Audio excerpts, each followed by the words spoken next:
Aquí ya está con nosotros el ingeniero José Blandón Castillo y sus comentarios nacionales.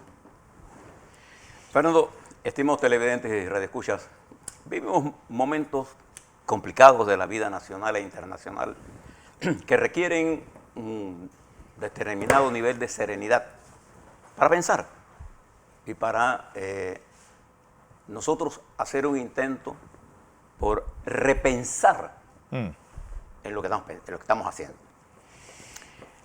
Voy a rápidamente, porque voy a, en el transcurso de la semana, tomar unos minutos para ver un trabajo que hice sobre una de las llamadas investigaciones que hace el periódico La Prensa, su unidad investigativa. La primera cosa que le quiero decir a la unidad investigativa, a cualquier unidad investigativa, cuando usted va a investigar algo, cualquiera que sea la cosa que va a investigar, bien sea de ciencia, bien sea de matemáticas, bien sea de periodismo, piense como científico. Eso es lo primero que tiene que hacer. ¿Por qué? Porque si usted piensa como científico, deja de ser, no piense como predicador, no piense como juez o fiscal de una causa. Usted no es. Y no piense como político, porque usted no lo es. Usted va a investigar una noticia, piense científicamente. Piense en el valor de la información acompañada de los hechos que fortalecen su investigación.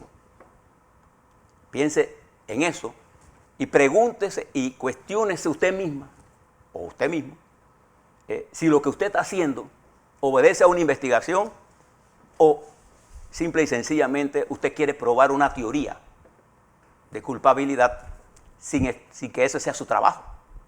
Porque la investigación criminal es una ciencia y en nuestro país constitucionalmente está diseñada para la fiscalía y pasar por un proceso. Pero los medios de comunicación, particularmente este trabajo de varias... Aquí está. Fíjate esto que está aquí.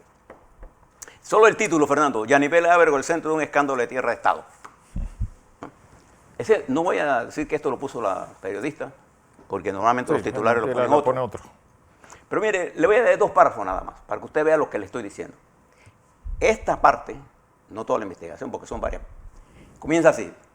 Esta es una responsabilidad de Hereida Preito Barrero. Dice así: reclutar ciudadanos para pertenecer a un partido político en la mayoría de los casos tiene mucho más que ver con lo que se obtiene a cambio que lograrlo por simple simpatía. Esto es una verdad.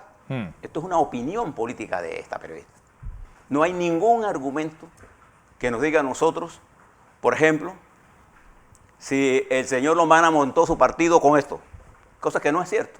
Claro. O si las nuevas inscripciones del Partido Panameñista se dieron por esto, o si todas las inscripciones de los partidos pasan por eso. Es una opinión de la periodista. Eso no es una investigación. Y así arranca esta parte, Fernando. Subjetiva. Todo es. Y todo está lleno de ese subjetivismo. Y fíjese lo que dice más, entre estas otras cosas, dice: la compra del mencionado terreno por medio de $1 millón se la hizo en 2011 la Junta Comunal del Cacao, un lejano y abandonado caserío. Yo creo que ella nunca ha visto esa área. Yo conozco esa área por muchos años. Es una área importantísima. Quisieron hacer una hidroeléctrica arriba de un tiempo. En Sirí Grande. En Sirí. Y toda esa área fue electrificada en la época que yo era director del... Bueno, entonces, para que sepan ustedes, es subir, pues Lee dice, y te irá hasta que te quedes sin gasolina. Lo que quiero decir es cómo se refiere a un caserío olvidado, con cosas subjetivas. Pero fíjese estas otras cosas que se han. Los lotes también habrían servido para reclutar ciudadanos que serían beneficiados. Cuando usted conjuga el verbo en esa forma, es porque usted está inventando. Porque yo digo que habrían, es porque yo estoy seguro, no estoy seguro de eso. ¿No hace, Fernando? Exacto. O cuando digo que serían. Pero todo tenía una intención.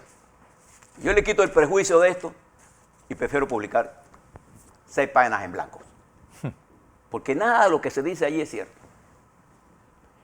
Lo que me preocupa a mí es que esta campaña montada sirve de base para que otra gente diga, por ejemplo, hay que cerrar la asamblea. El presidente que cierra la asamblea... Da un golpe de Estado. No, es el más famoso y el más popular. Cuando usted dice esas cosas, está pensando en su proyecto político.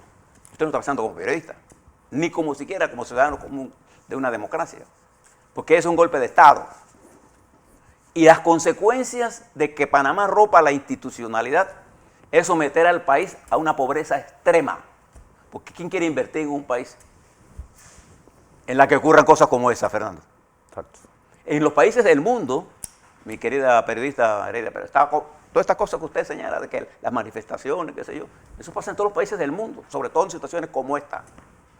Como esta. Después de 2 años de encierro también. Entonces, yo le quiero advertir a ustedes, es que hay un proceso de manipulación en redes y en periódicos que intentan llevarle a usted no una investigación, sino una opinión política para dirigir su mente hacia la destrucción del sistema político por cualquiera sea las razones políticas que tenga quien escribió estas cosas o quien lo mandó a investigar.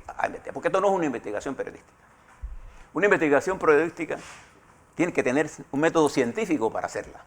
Después le hablo más en detalle sobre esto.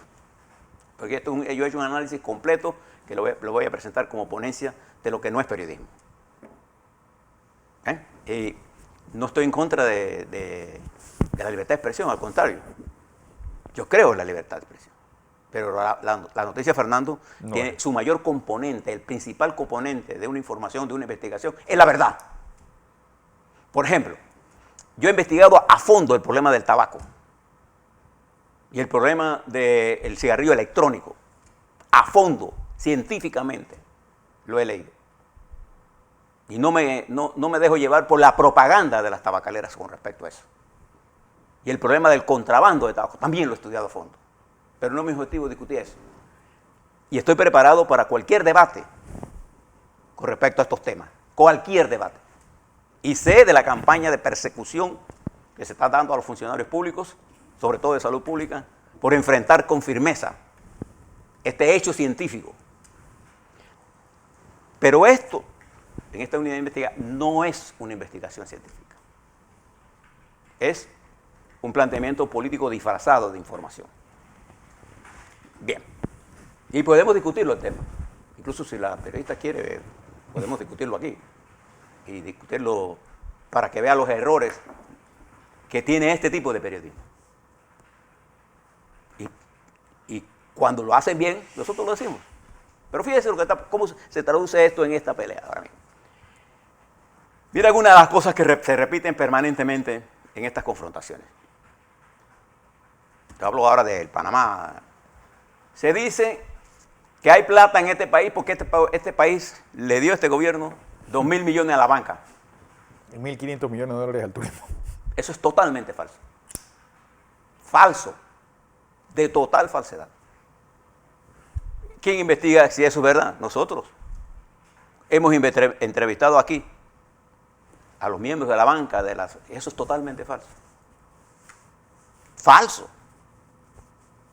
Y cuando le damos los números nosotros aquí de la economía, nosotros buscamos los números de la economía. Aquí hay gente que comenzó que el gobierno debe dialogar. Cuando el gobierno dialoga, ahora dice quién va a pagar el subsidio. Y fíjense, un análisis ahora político de lo que está ocurriendo. El movimiento de educadores de Veraguas y el movimiento indígena de Tolé y el movimiento de Nove Bulé y el movimiento que se reunió aquí en Panamá bajo el paraguas de Suntrac y un sector de la ASOFRO, Asociación de Profesores, bueno, planteaba la necesidad de mesas. Se estableció la mesa en Panamá, no fueron. Se estableció una mesa en Santiago, fueron los de Santiago, se estableció una mesa y fueron. Una mesa de negociación, que es el camino a seguir. Y en esa mesa de negociación, mis queridos profesores, los que participaron en esa negociación, fíjense las cosas que lograron. una rebaja sustancial el combustible de los 3.95 que había planteado el gobierno a 3.25, ¿no? ¿Es así? Sí. 3.25. De 3.95 a 3.25. Eso.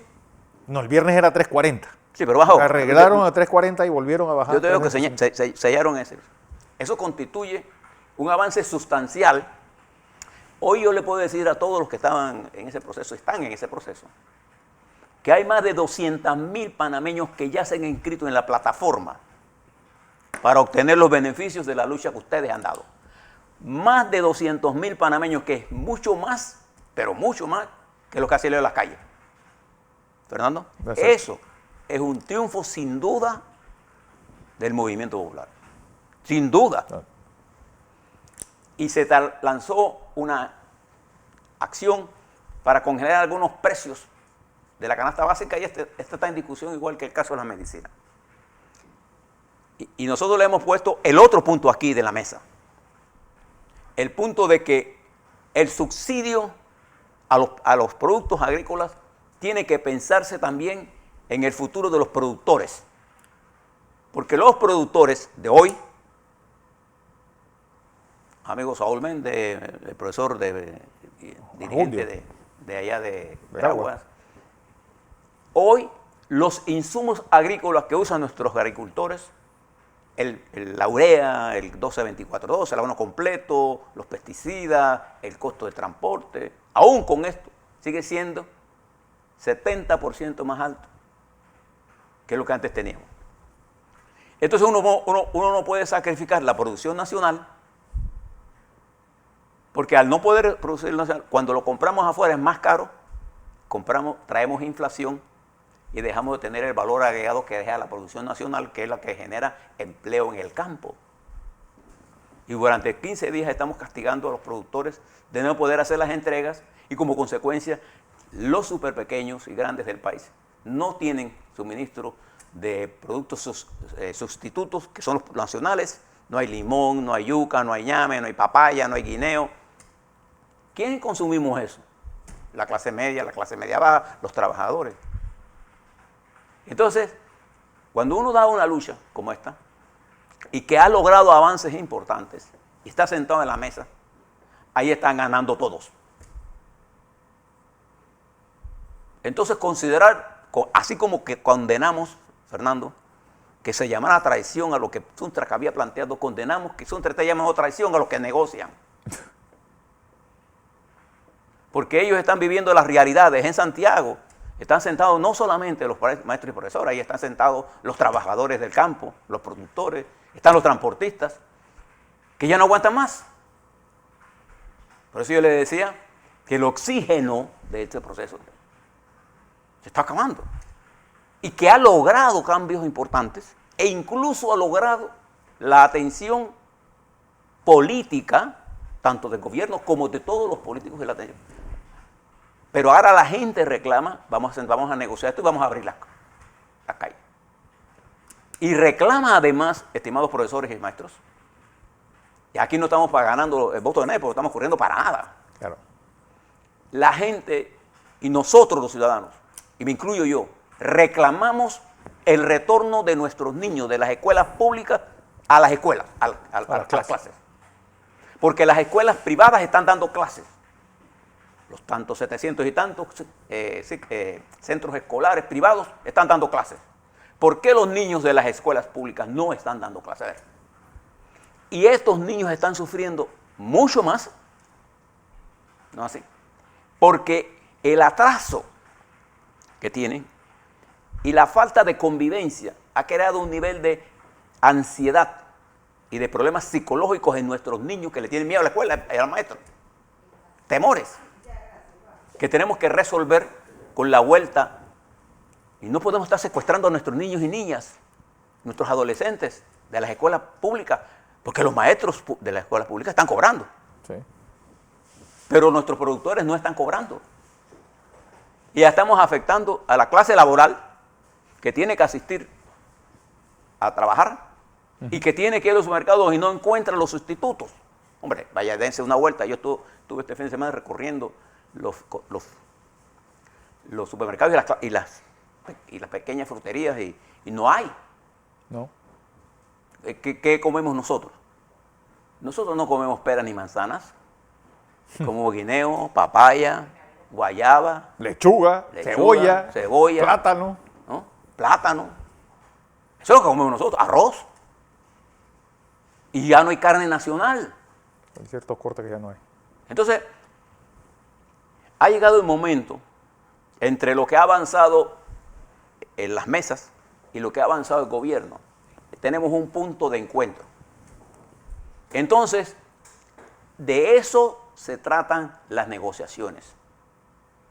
De tener un punto de acuerdo entre la que yo cedo y tú cedes. Y nos movemos al punto medio. Hoy, estimados jóvenes, muchachos y muchachas, profesores y maestros, hombres y mujeres que participaron en esto, hoy el país le debe a ustedes que más de 200,000 panameños se estén beneficiando de lo que ya ustedes lograron. Entonces uno debe saber, cuando uno conduce un proceso político o un proceso social, uno tiene una responsabilidad, no de ser yo en la figura del proceso, o el que más grita, o el que más insulta, o el que más, sino creo que los que se sentaron en la mesa buscando un acuerdo tuvieron mayor capacidad y mayor valentía política que los que gritan de traición. En todas las guerras que yo conozco, y lo más parecido a una guerra es la política. Todas terminan en un proceso negociador. Todas. A ver, la sangrienta guerra de El Salvador y Centroamérica, ¿cómo terminó, Fernando? En acuerdos de paz. La Guatemala, que fue más sangrienta. No, El Salvador fue más sangrienta. El Salvador hubo más muertos. 300,000 en Guatemala. Ahí hubo asesinato. La guerra salvadoreña, en la que mataban soldados y morían. Fue una guerra cruenta, además un país pequeño. Un país muy pequeño. Y en Guatemala hubo masacres. Y en Honduras. Entonces, en la guerra de contra la contra, hubo muertos. Y Costa Rica recibió el peso de esa guerra, porque mucha gente a donde emigró, a Costa Rica. Nosotros fuimos los únicos que no tuvimos esa migración. La guerra en Colombia, ¿cómo ha terminado? Con una negociación. Y todavía por ahí hay movimientos. ¿Por qué? Porque el narcotráfico se ha apoderado de la nación y el presidente que se encarga ahora mueve el país hacia la búsqueda del diálogo. No hay forma de mover ninguna nación que no sea a través del diálogo. Desconocer esto. Por eso yo le hablo ahora de otras cosas. Esto pasa por un respeto a la institucionalidad. Si no hay un respeto a la institucionalidad, si no hay un respeto al orden jurídico, si no hay garantías judiciales, nosotros no vamos a tener inversión. Ayer les circulaba a ustedes un documento de los Estados Unidos en donde los estrategas norteamericanos de la economía y de la política decían que la movilización de las empresas norteamericanas estratégicas en China y en Oriente van a ser llevadas a América Latina. ¿Cuál creen ustedes que es un lugar donde esas empresas van a venir? Deberían. No van a venir, porque nosotros dentro de todo, a pesar de todo lo que usted lee en los tweets, cuando usted lee los tweets, usted queda con una angustia existencial. ¿A qué no deja dormir? Porque todo el mundo tiene 5 tipos hicieron un tranque, 5 hicieron un tranque. ¿Sabe la cantidad de gente en Panamá, niñas nuestras, que no van a la escuela, que quedan embarazadas, que son violadas? ¿Usted sabe de eso? ¿Usted sabe del alto costo de los productos que no están regulados? A nosotros nos hemos concentrado en la producción nacional. Le estamos haciendo daño a los productores nuestros.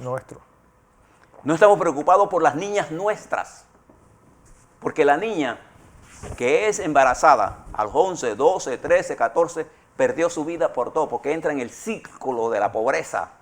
Un embarazo, después tiene otro y se lo tira a la abuela no puede. Entonces, ese niño crea otro círculo de la pobreza. Termina creando la calle. Entonces, ¿qué tenemos nosotros ahora mismo?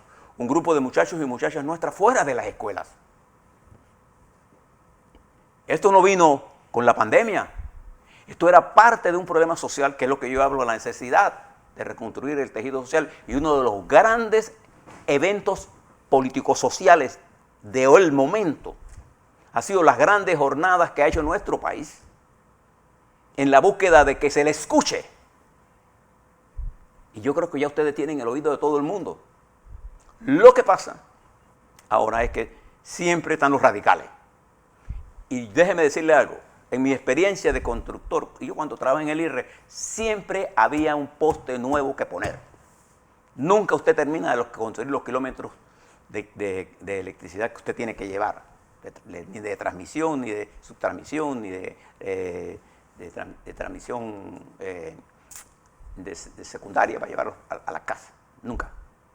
Porque siempre las necesidades son infinitas. Y cada vez que yo resuelvo necesidades, aumento las expectativas. Y eso es lo normal, así que se produce este crecimiento. Pero el país se encontraba sin la fuerza necesaria o la estamina para hacer lo que ha hecho. Y mire que hemos avanzado. Así avanzamos nosotros cuando recuperamos la zona del canal. A mí no me preocupa el movimiento social, ni me pone nervioso, ni que no. Lo que me preocupa es que la intransigencia se apodere del movimiento social, los desgaste, porque lo que viene, que es la reconstrucción de la economía, es 1000 veces más complicado que definir quién es en el 2024 el próximo gobierno. Eso lo definimos nosotros en 4 meses y se acabó. Entonces, para los nuevos diputados, bueno, ya usted tendrá sus opciones, pero no confundamos una cosa con la otra. No enredemos a la gente, y particularmente los medios de comunicación, con estas publicaciones de envenenar la mente suya. Entonces usted hágase una pregunta siempre. Guíe su acción más por los valores que por la opinión de otros.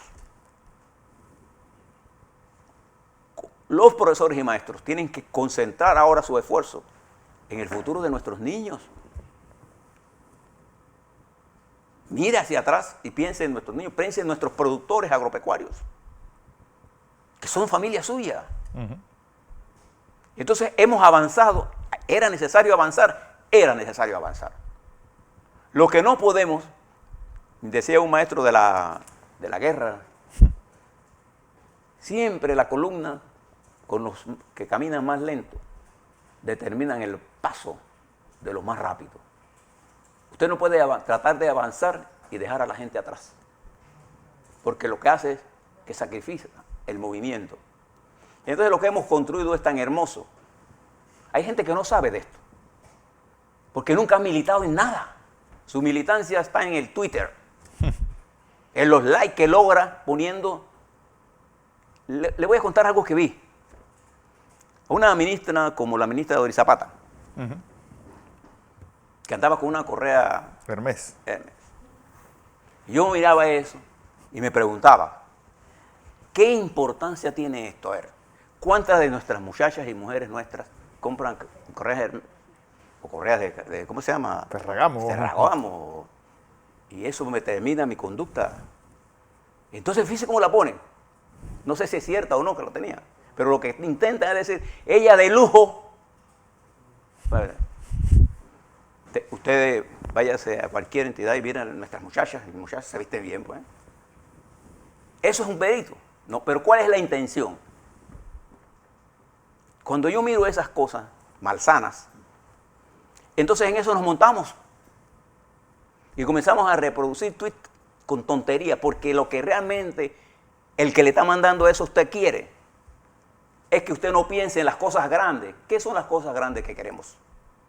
Nosotros necesitamos un país más inclusivo. Necesitamos un país con mejor distribución de la riqueza. Pero eso no lo vamos a lograr en una jornada. Necesitamos mejores organizaciones políticas. Necesitamos mayor militancia. Nosotros no necesitamos a los tuiteros. Necesitamos a los hombres y mujeres que vayan y de verdad conozcan Cacao y conozcan nuestras áreas productivas como las conocemos nosotros. Y no se refieran a ellos como caseríos, porque de esos caseríos salieron grandes patriotas y salen Y en esos caseríos viven niñas y niños nuestros que se acuestan con hambre. Y hay mucha gente en Herrera y Los Santos, estimados profesores y maestros, que están cabreados de que no puedan comenzar su... Y fíjense lo que ellos están buscando. Ellos no están en contra de su movimiento, todavía. Pero hay gente que lo está empujando a ustedes con la orden, luchen. No vamos. No vamos. Nosotros cuando llevamos la lucha sobre el canal, no le dijimos a nadie, vayan. Nosotros fuimos, vamos. Y fuimos al frente, hasta el final. Y en los últimos días de los tratados, un contingente de militares nuestros estaba dentro del canal para volarlo, en caso que no llegáramos a ninguna. Y eso nos iba a llevar a todos nosotros. Porque cuando un proceso es serio, uno sabe que se muere o se vive. Nosotros debemos evitar que haya confrontamiento entre los panameños. ¿Por qué?